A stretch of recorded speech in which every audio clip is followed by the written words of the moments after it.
কি অবস্থা মনে আর কিছুক্ষণ পরে এশিয়া কাপের ফাইনাল ভারত ভার্সেস পাকিস্তান। অথচ এই পাকিস্তান থাকার কথা ছিল না, থাকার কথা ছিল আমাদের।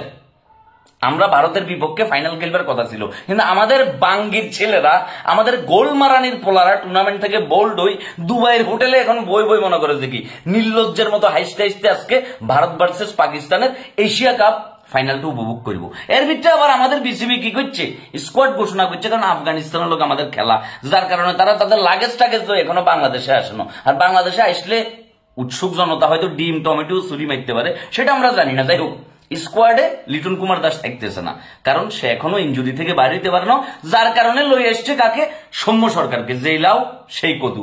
কি করব, খাস বালসাল হাইকবি কি সন্দেশ? বালসাল খেলে তো আপনি সন্দেশ হাইকবার কোনো সুযোগ নাই, বালসাল খেলে বালসালই হাইকবেন। যাই হোক, ক্যাপ্টেন কিন্তু আবার আমাদের জ্যাকি চ্যাং উরুফে চুইংগাম বাবা, চুইংগাম বাবার ক্যাপ্টেন বানানো হয়েছে। তাসকিন ভাইয়া কি কোনো দোষ করছে? মানে আর কি কোনো ক্যাপ্টেন ছিল না?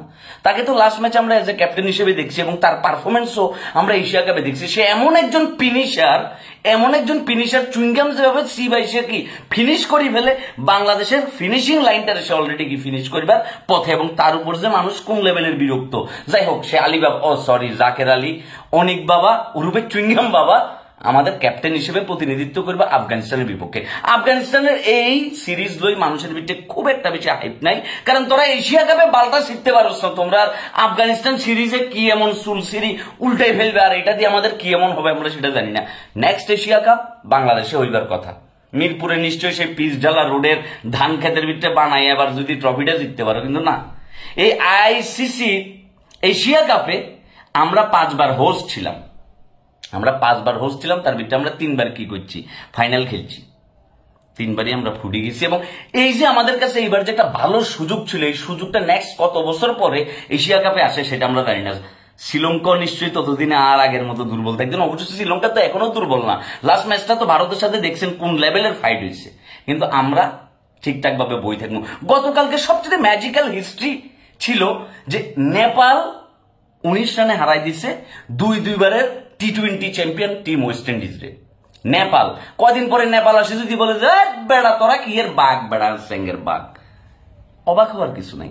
আফগানিস্তান বলতেছে তারা এশিয়ার 2য় টিম। যাই হোক, তাদের সাফাবাজি এটা অন্য লেভেলে, সেটা আমরা জানি, কিন্তু আফগানিস্তান আমাদের চেয়ে কোনো অংশে পিছাই নাই, বরং কিছু কিছু ক্ষেত্রে আমাদের চেয়ে আগাই আছে। কিন্তু আমাদের এই যে সাফাবাজি এটা তো শেষ হইতো না। আজকে দেখলাম 2025 সালে বিসিবির সেন্ট্রাল কন্ট্রাক্টের লিস্ট, A+ ক্যাটাগরিতে তাসকিন আহমেদ, যার স্যালারি হচ্ছে কি আপনার 10 লাখ টাকা মান্থলি, এবং লিটন, মেহেদি হাসান মিরাজ আর হচ্ছে আপনার নাজমুল হোসেন শান্ত, তারা এই ক্যাটাগরিতে তাদের স্যালারি হচ্ছে 8 লাখ। তারপরের ক্যাটাগরি বি, ওইটাতে 6 লাখ, তারপর হচ্ছে সি, ওইটাতে হচ্ছে 4 লাখ, তারপর হচ্ছে 3 লাখ। মানে এই হচ্ছে তাদের স্যালারির অবস্থা। ধরেন অ্যাচিভমেন্ট 0, পারফরমেন্স 0.1, আর স্যালারি বুম। ওই যে কিছু জুয়ারি ভাইয়ারা পেলেন উড়ায় না, মানে স্যালারির অবস্থাই, কিন্তু অ্যাচিভমেন্টের জায়গায় কোনো ভালো আমরা করতে পারি না, এই হচ্ছে আমাদের অবস্থা।